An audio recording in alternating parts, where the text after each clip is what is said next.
Kenneth, how's it going? Pretty good. How are you, Justin? Doing excellent. Thanks for taking the call today.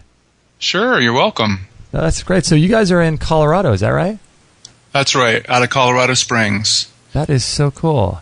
And I have to say, I'm just in love with your vintage tradition. We love it. Yeah. Oh, cool. Excellent. It has been I think the best product I've ever used on my face. I get sad if I forget to use it for a night. Oh, that's awesome. Yeah, we've had a lot of people say that they're just glowing now after using it. It's amazing. So is it, does it go bad? Because we have ours in our bathroom, and do we need to keep it in the refrigerator at all, or? No, it really doesn't. We've had a jar, at room temperature for a few years, and it's still the same. So, no, it's just those saturated fats are extremely stable, particularly tallow, and so it just really doesn't really go rancid as long as it's produced the proper way, which it is. Right. Okay, yeah, wow. Yeah, we should definitely get this when we record. Let's ask a little about tallow, what it is, and how that works. If you're comfortable doing that, Kenneth, would that be okay? Well, we're recording right now. Oh, we are? Yeah. Oh, of course. Did not know What do that. you know? Oh, who knew? All right. No, this is, so it's made from 100% tallow, is that the deal?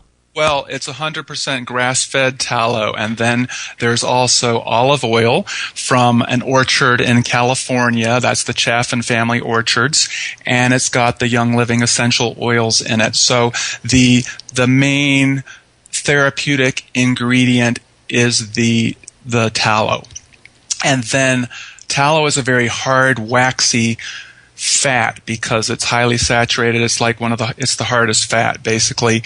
And so you would never be able to put it on unless it was softened with, for example, with olive oil, which is what we use. And of course, the olive oil is good for your skin too. And so are the essential oils that help to mitigate the tallow smell, to kind of neutralize it. And not only that, I mean, it gives it a great, great smell, because we have a few different flavors and smells, but they all smell so amazing. That girly scent one that I have been using, I just tell everybody about it because it makes me feel like I'm in a spa going to sleep, and I sleep better smelling it on my face. It's really strange. Oh, that's awesome. I don't know if people have told you that before, but it's really, really soothing. In fact, I just feel like since I've been using it, I literally get better sleep. I don't know if that's just... Oh, yeah. I don't doubt it because of the lavender and the other essential oils in there, which are good for that and for skin. So I don't doubt it. Awesome. It's funny you should have called it flavors, because you could actually eat this because it is food for the skin. And if you got really hungry, you could eat it. Wow, because it really is just a fat. Is it a raw? Like, is it cooked at all, or is it? Well, what we do is we get the beef suet, which is the fat that's located next to the kidney, and we render it. In fact, on our website, you can even see how to make it, and you can even make it yourself if you choose to. Wow. So there are instructions on there, but we render it to tallow, so you get this golden liquid fat, very pure, and then but we do it, you were asking about the temperature, we do it just barely above boiling point of water, so that we're evaporating any moisture that might be in there, because you don't want moisture, just fat. And then we add the other ingredients and put it in the bottles, in the jars. That's crazy. So how long ago did you start this? Oh, wow. Well, my brother that I work with, he developed this a few years ago, but we started really selling it quite a bit.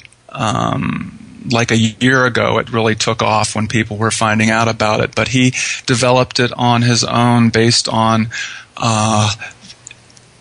what he saw in Mexico. It's a traditional skincare product, skincare substance that traditional cultures have used, and he discovered it in Mexico, and the story about that is on our website. And I think a while back I saw an article that you have on, the Weston Price website? Yes, actually. We published, they published an article of ours that is a comprehensive article on skincare, and it involves a lot of research, but it also involves a lot of common sense stuff and the traditions of of our ancestors. And they published it in January, and we really got busy after they published that. But we have the entire article on our website in 9 separate sections, so that's on there too. Oh my gosh, that must be a big article then. Yeah, seriously. Yes, well, we wanted it to be in sections like more digestible that way. So this would be good for like people with I guess any kind of skin issues. I mean, as far as a topical product, I mean, it seems like it's really you can't get much more pure than what you guys are doing. Yeah, wrinkles and everything, right? Yes, because the thing is, as you know from natural health and all the things that you're doing, only the body heals itself. You know, chemicals don't. Nothing that we make, that men make, does it. It's things from nature help the body to heal itself. So you give the body what it needs, and it can do its job. And so this is just, it's like I said, food for the skin. And the other thing is that a lot of people are using plant-based products, okay? So, but they just don't hold a candle to the tallow simply because we're animals and not plants. And the tallow has all these substances in it that are great for the skin. The fat is very compatible with the cell membranes, and then you have the minerals, and you have these fat-soluble vitamins that simply are not found in plant products. That makes sense. Yeah, and also there's a pH thing going on too with the oils and the animal oils too, right? Maybe so. In fact, around the year 1700, okay, so there's a substance that your skin produces called sebum, and that's what waterproofs and protects your skin. Uh-huh. Well, back around 1700, that's when that term sebum was coined. It's produced by the sebaceous glands. Oh, right. Yes, well, sebum in Latin means tallow. Oh. There you go. You don't you go through your whole life seeing that word and would have never put that together. Yeah, so it seems like they knew more than people think they knew. Interesting. That is just crazy. Here's a quick question for all the ladies out there. I wear it before bed, and I love it, and then I wake up and kind of go through, wash my face the next morning. Can women, or anyone for that matter, whoever wears makeup out there, wear this stuff under any kind of makeup? I mean, I know you're probably not wanting to pile on a bunch of chemicals on top of it, but if you're using like a healthy, organic, more non-chemical, paraben-free makeup, would you suggest using that as like a foundation for that, or kind of keep the two separate? Well, maybe not so much as a foundation. I don't wear makeup, obviously, right. But see, since this is food for the skin, if you use just a little amount and your skin drinks it in, it absorbs it as nourishment. So if you're not using too much, where you have some remaining on top of the skin, just using the right amount that your skin can absorb, then you're good to go for whatever you want to put on, I would say. Okay. Wow. So right now you have like how many different, I don't know, not flavors, but products. We'll call them flavors. Flavors if you get real hungry. Yeah. We have all of the 4 varieties. They are this exact same thing. The tallow, the olive oil, and the essential oils. So we have the different combinations of the essential oils. So we have the pretty girly scent, the mild manly scent, the almost unscented scent, and then we have totally unscented for someone who doesn't want the essential oils in there. And then the tallow has a distinctive smell. Some people are okay with it, and some people aren't crazy about it. But for the people who don't want that in there, then we've got the totally unscented. What's crazy is how big are the jars? Because I don't know how many ounces, 1 or 2 ounces, but it's so amazing how I'm going through it, and it seems like it'll last me for like ends. a year. Oh, right on. It's crazy. We have the 2-ounce jar. We also have the 9-ounce jar. So usually people get the 9-ounce jar after they've had a chance to try the smaller jar. Yeah, I could see that. Yeah, it's amazing because it just seems like it lasts for so long, which is so great. I mean, what a great value. Yeah. Awesome. I had something that I would like to mention, if you want, about these plant-based products. Yeah, absolutely. Definitely. Yeah, so like I mentioned that the plant-based products really don't hold a candle. We've had a lot of people that have switched over from like coconut oil or shea butter, and those are great. Those are great things to use. But we've heard that they tend to just sit on the skin, not get absorbed, and they really don't have the nutrients of the tallow. Okay. And then if someone's using a pure plant-based product like that, they have to be careful what they're getting and make sure it's not extracted with hexane and so forth. Oh, okay. So that's a big deal then. Yes. But there's this thing going around. A lot of these, there are a lot of companies that say, oh, our skincare products is 100% plant-based.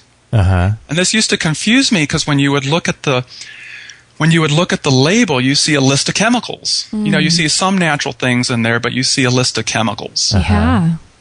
And that puzzled me for a while. But then I realized that, you see, ultimately, everything comes from nature, even the most toxic substances, because they come from nature in some way originally. Right. So the thing is, if something has a chemical name on a label, my viewpoint is that it must already be too far removed from nature to be safe and non-toxic. So they'll say on the label, this is 100% plant-based, but then there'll be chemicals. So right. So it's like they're doing all this processing and isolating and maybe modifying, and they're doing all these processes that may also leave residues, but they're ending up with a chemical ingredient. So a chemical is a chemical, and to me, your skincare should only have things that are recognizable as English words of things in nature. I agree with that, because derived from nature and sticking to and being nature still when you're done with the product is a whole different thing. Yeah, and it's one thing too. I mean, I really like the fact that you can eat this stuff, because I remember David Wolf a few years ago. I remember hearing him say that if you can't eat it, don't put it on your skin. That goes for sunscreen and everything. So right, and that's cool because, like in that article on our website, we have a whole section that's like common sense principles of skincare. You don't need to. You can reason a lot of this out without knowing, the additional science. It's just a lot of common sense principles. And it's cool too when you look at your ingredients. There's 3 ingredients. There's not 33. Yeah, right. Exactly. I love There's that. nothing else in there, and we don't even use plastic or aluminum. Right. So we're just really want it to be like totally from nature and totally pure. That's awesome. So are you working on any new products, or are you just kind of working on keeping up with the demand with these ones? Well, we're working on some new scents. So we're working on doing that on the packaging and so forth. That'll cost slightly more than what we have, and we're also working on a deodorant, which is going to be the same formula but with essential oils in a high enough concentration that it will help with that, because that's what my brother uses. He's already worked on that, and we've got some formulas in the works. Oh, that is cool. Exciting. Yeah, we posted something on our Facebook site, I remember a while back, and it got so many shares. It was about the toxins in deodorants. I know. And you can't find one that's 100% that you believe in. So. This is cool. So when is that going to be coming out, do you think? Yeah. And the wonderful thing, too, about... Okay, so we know exactly where our olive oil comes from, because, a lot of the olive oils aren't that great, and some of them are fake, but we know exactly the orchard it comes from. Nice. And then we know the essential oils are genuine, because most of the essential oils out there are either fake or toxic. So we need to know where all of our stuff comes from, the exact ranches that our suet comes from, and so forth. Wow. This is exciting. Well, thanks for spending a couple minutes with us talking about your products. We love them. That's why we want